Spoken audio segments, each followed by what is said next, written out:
네, 새벽의 남자 김단태가 왔습니다. 나스닥이 오늘도 폭등을 하고 있는데 이게 정말 과열인지 아닌지 한번 좀 돌아보는 시간을 갖도록 해볼 거고요. 자, 최근에 제가 영상을 많이 못 올렸는데 그래서 뭐 걱정하시는 분들도 있고 도대체 뭐 하냐 이런 얘기도 들리는데 별일은 없었고 딱히 영상으로 올릴 만한 내용이 없기도 했고요. 또 그냥 제가 밀린 저의 주식 공부를 하느라고 좀 게을렀다 이렇게 말씀을 드릴 수가 있을 것 같습니다. 오늘 나스닥 같은 경우는 2.35% 상승을 하고 있고요. 뭐 다른 주요 주가 지수들도 다 상승을 하고 있습니다. 자, 어느새 돌아보니까 나스닥이 올해 수익률을 거의 다 되찾았어요. 올해 기준으로도 마이너스 0.57%니까 나스닥은 이제 똔똔 정도는 했다라고 볼 수가 있어요. 자, 오늘은 도대체 그러면 왜 올랐냐? 바로 미국과 유럽 연합, 그러니까 EU 사이에서의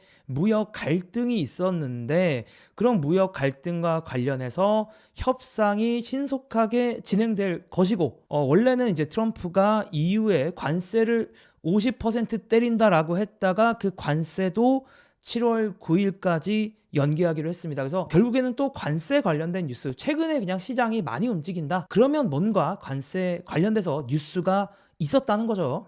그래서 사실 금요일 날 이런 뉴스가 있었거든요. 트럼프 대통령이 이제 EU한테 며칠 내에 50%의 관세를 부과하겠다라고 위협을 했고 또 애플에 대해서도 관세를 받을 수 있다라고 경고를 하면서 주식시장이 이제 하락을 하면서 끝이 났는데 사실 뭐 가만히 생각해 보면 트럼프의 이 발언, 유럽에 대해서 며칠 내에 50% 관세를 부과하겠다라는 것 자체는 사실 해석해 보면 이런 거죠. 뭐 Give me a call, baby, baby 이거지 이거. 전화 달라는 거야 유럽한테. 어떻게 보면 사인을 보낸 거고, 자 유럽이 여기서 중국처럼 맞받아쳤으면 되게 복잡해질 뻔했는데 유럽 같은 경우는 그렇게 맞받아치지 않았고 오히려 유럽 쪽은 적극적으로 트럼프와의 대화를 나섰습니다. 그래서 유럽 연합의 집행위원장과의 전화통화 후에 트럼프가 EU 관세 도입을 7월 9일까지 연기하겠다라고 밝혔어요. 그러니까 일단 중국처럼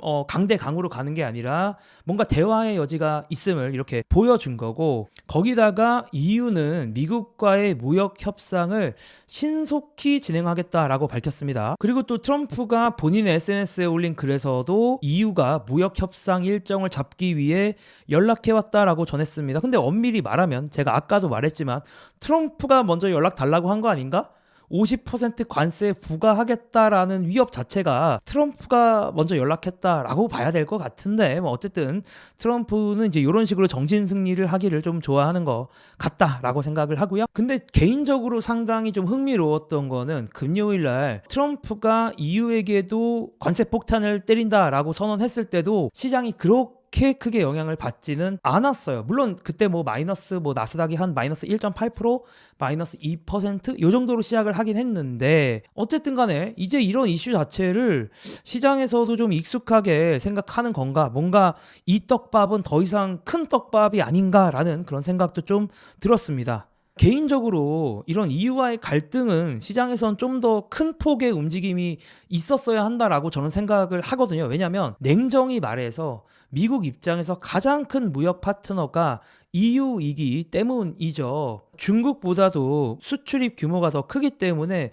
더 큰 파트너인데 왜 EU와의 이런 협상에서는 좀 별일이 없었을까? 이런 생각도 좀 해봅니다. 이제 아예 시장에 레짐이 바뀐 걸까? 이제 레짐이라는 게 뭐랄까요? 시장의 어떤 전체적인 큰 흐름이 바뀐 걸까라는 그런 생각도 조금 해봤고요. 자, 오늘 또 시장에서 긍정적인 소식은 바로 장기 채권 관련된 이슈였습니다. 장기 채권이 어쨌든 간에 특히 미국이나 일본 같이 이제 정부의 재정 적자가 심한데 또 채권을 계속 찍어내야 되는 그런 상황에서 장기 채권이 상당히 안 좋았거든요. 장기 채권의 금리가 상승하는 그런 방향으로 갔었고, 금리가 상승한다라는 건 채권의 가격이 떨어진다라는 건데 오늘 다시 좀 반전이 찾아왔습니다. 특히 이제 일본 시장의 장기 채권 금리가 많이 내려왔고 어쨌든 채권 시장 좋았다라는 거고, 자, 왜 세계적으로 채권 시장이 좋고 특히 그 중심에 일본 채권 시장이 있었냐라고 하면 일본에서 장기 채권의 발행을 좀 줄일 수도 있다 라는 그런 얘기가 나오면서 채권 시장이 좋았다. 일본 채권 시장이 좋았고 그런 온기가 전 세계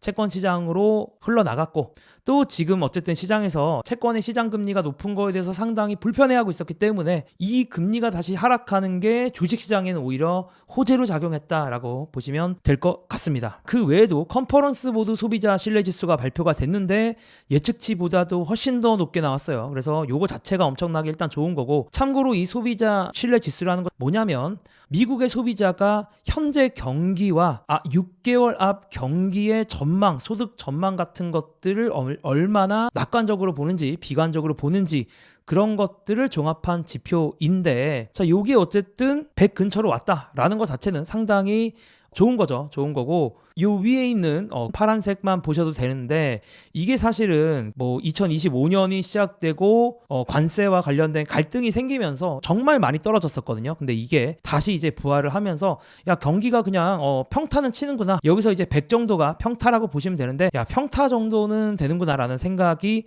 이제 소비자들에게서 어떤 자신감이 드러났다라고 보시면 되고, 그게 또 최근에 좀 경기 침체 이런 우려가 있는 상황에서는 좋은 뉴스였다라고 볼 수가 있습니다. 근데 우리가 여기서 질문을 하나 좀 던져 볼 수는 있을 것 같아요. 시장이 과연 과열일까라는 질문. 왜냐하면 최근에 어쨌든 최근 한 달 사이에 시장이 올라도 너무 많이 올랐거든요. 과열인지를 한번 보면 좋을 것 같은데, 참고로 오늘 갖고 온 자료는 월가아재님이 하고 계시는 벨리에서 갖고 왔고, 제가 고정 댓글에 관련된 링크를 올릴 테니까 뭐 궁금하신 분들은 들어가 보셔도 좋을 것 같습니다. 어쨌든 이 사이트의 자료에 따르면은 도대체 미국의 기관 투자자들의 포지션이 어떠냐라고 봤을 때는 딱히 주식의 포지션이 그렇게 많지는 않습니다. 그래서 이게 뭐 0도 아니거든요. 그래서 자, 요때는 이제 기관 투자자들 다 멘탈 털려가지고 나 이제 주식 안 할 거야 이렇게 했다가 많이 돌아오긴 했는데, 아직도 중간도 아니어서 0도 아니기 때문에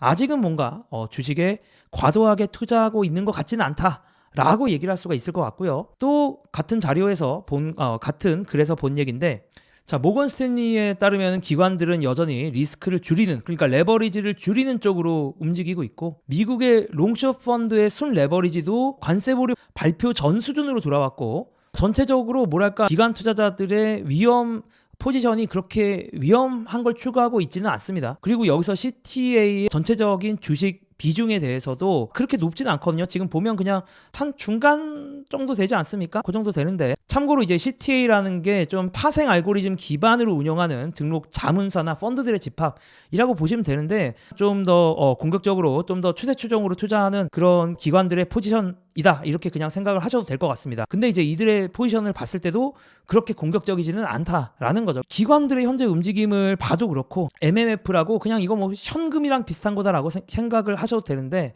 전체적인 이 시장에 깔려있는 MMF의 자금 수준도 역대급으로 많습니다.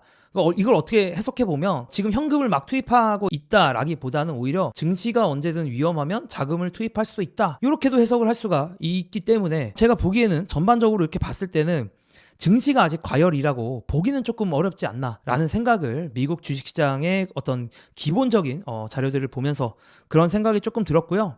단기간에 많이 오른 거는 사실인데 또 단기간에 많이 떨어졌기 때문에 아직은 과열까지는 아니다라고 볼 수가 있는 거 아닌가라는 생각이 들었고요. 한번 전체적으로 주식시장 올해 어땠는가 보면은 와, 폴란드가 미쳤습니다. 폴란드, 스페인, 그리스, 유럽이 완전히 진짜 미쳐 날뛰었고요. 그리고 우리의 코리아, 사우스 코리아 보면 생각보다 선방하고 있습니다.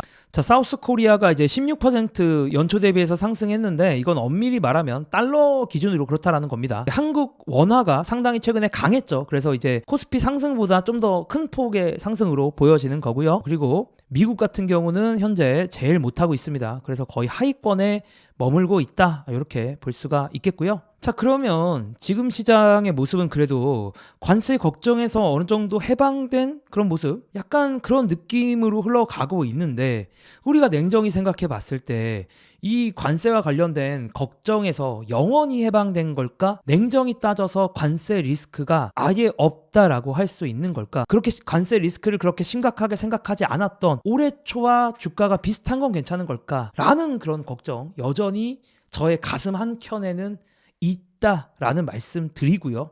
저는 투자와 관련된 블로그, 투자와 관련된 인스타그램도 하고 있으니까 궁금하신 분들은 고정 댓글 참고해 주세요. 그럼 저는 또 돌아오겠습니다. I'll be back.